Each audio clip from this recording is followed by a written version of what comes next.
Vamos a trabajar ahora entonces en la confección de una liquidación de sueldos.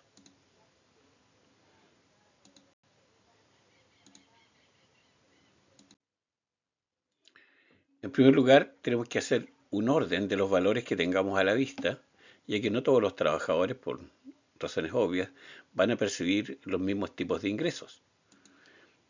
Pero el orden que se le da para la confección de la liquidación de sueldos va a ser el mismo. Por ejemplo, en primer lugar tenemos que analizar cuáles son los ingresos imponibles que tiene el trabajador para el cual le vamos a calcular la liquidación. Estos ingresos imponibles pueden ser, por ejemplo, el sueldo, que es el valor que se estipula en el contrato, un valor fijo, que puede ser quincenal, semanal o mensual. Eso es lo primero que tiene que estar ahí. El sobresueldo se le denomina así al pago de las horas extra. Por lo tanto, si el trabajador no tiene horas extra, no va a contar con este ingreso. Comisión.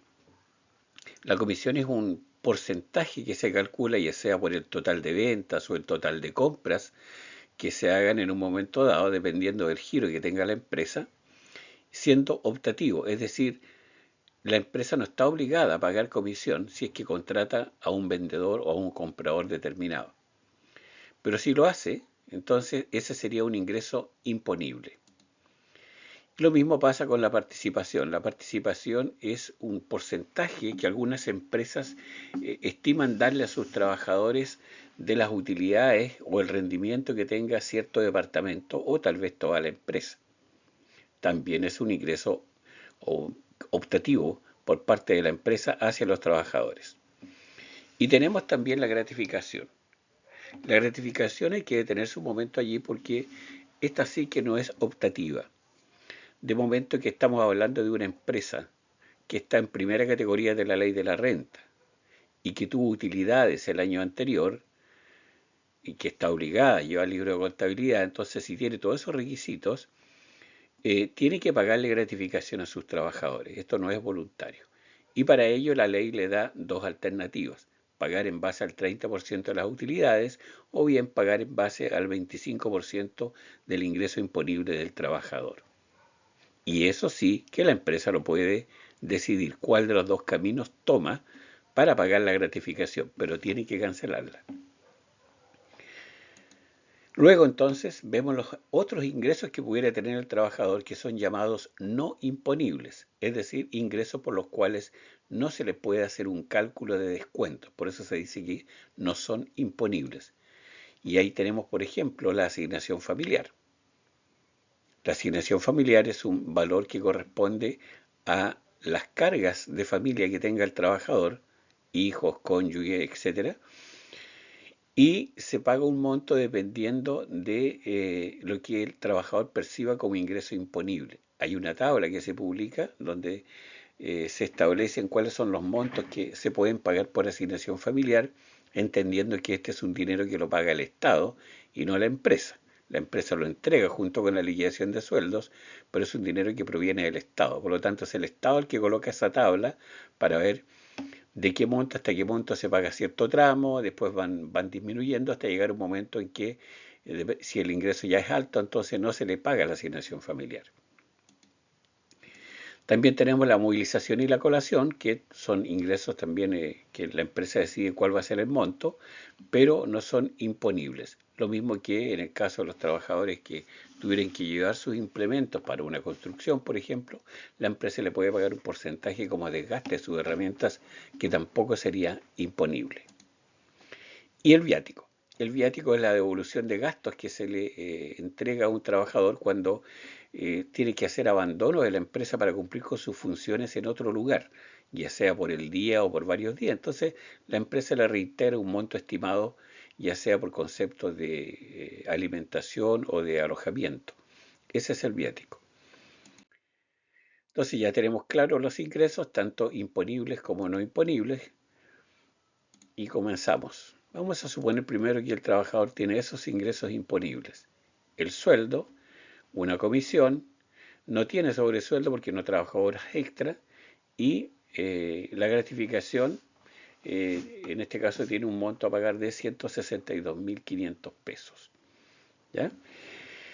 Entonces, Ya tenemos todos los ingresos imponibles, tendríamos que sumarlos para saber cuál va a ser el total imponible de este trabajador. Y en este caso serían 812.500 pesos. Hasta ahí sería la primera parte de la liquidación de sueldo. Hemos llegado a determinar cuánto es el valor por el cual el trabajador se le van a hacer posteriormente los descuentos, el imponible. Ahora bien, vamos a agregar entonces los ingresos que no son imponibles y vamos a suponer que este trabajador tiene colación y movilización, no tiene asignación familiar, ya sea porque no tiene carga, ¿no es cierto? Entonces ya tenemos a la vista los ingresos no imponibles y por lo tanto ahora los vamos a sumar tomando en cuenta también el total imponible que ya determinamos anteriormente. Entonces sumamos el total imponible más los ingresos no imponibles y llegamos a lo que se conoce como el total haber. En este caso tenemos un total haber de 882.500 pesos. ¿Qué viene ahora? Ahora viene la parte de los descuentos. Los descuentos entonces tenemos que hacerlo siempre con un cálculo al total imponible que ya hemos determinado. Y los descuentos van a ser cuánto se destina para la AFP. Acá tenemos un ejemplo, un 12,25%. Eso va a depender, por cierto, de la AFP en la que esté el trabajador. El seguro de cesantía, 0,6%. Y lo que se destina para salud. Si está en FONASA, 7%. Si está en ISAPRE, podría ser otro valor. Y también se ve el impuesto a la renta.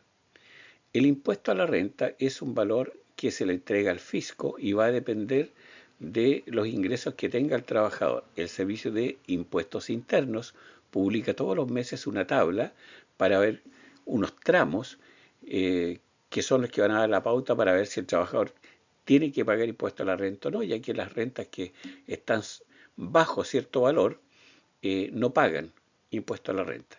Es decir, los trabajadores pagan impuesto a la renta dependiendo de sus ingresos. Es algo progresivo. El que más gana, más paga. El que gana menos, paga menos e incluso no paga si se considera que su ingreso es bajo. En el ejemplo que tenemos, no hay pago por impuesto a la renta. Por lo tanto, el total de descuento que tiene este trabajador hasta el momento es de 109.175 pesos. Ese dinero ahora, como es descuento, entonces se lo tenemos que restar al trabajador. Y cuando hacemos la resta la tenemos que hacer al total haber, no al imponible. El imponible nos sirve solamente para el cálculo de los valores. Pero cuando ya tenemos el total de descuentos, tenemos que hacer la resta al total haber. Y de esa manera vamos a poder determinar cuánto se le va a pagar al trabajador. Entonces, en nuestro ejemplo, la liquidación quedaría de la siguiente manera. Ahí estamos. Entonces, finalmente tendría un líquido a pagar de 773.325 pesos, que corresponde a la resta de el total haber de 882.500 menos el total de descuento de 109.175 pesos. Ahí estaría entonces nuestra liquidación de sueldos.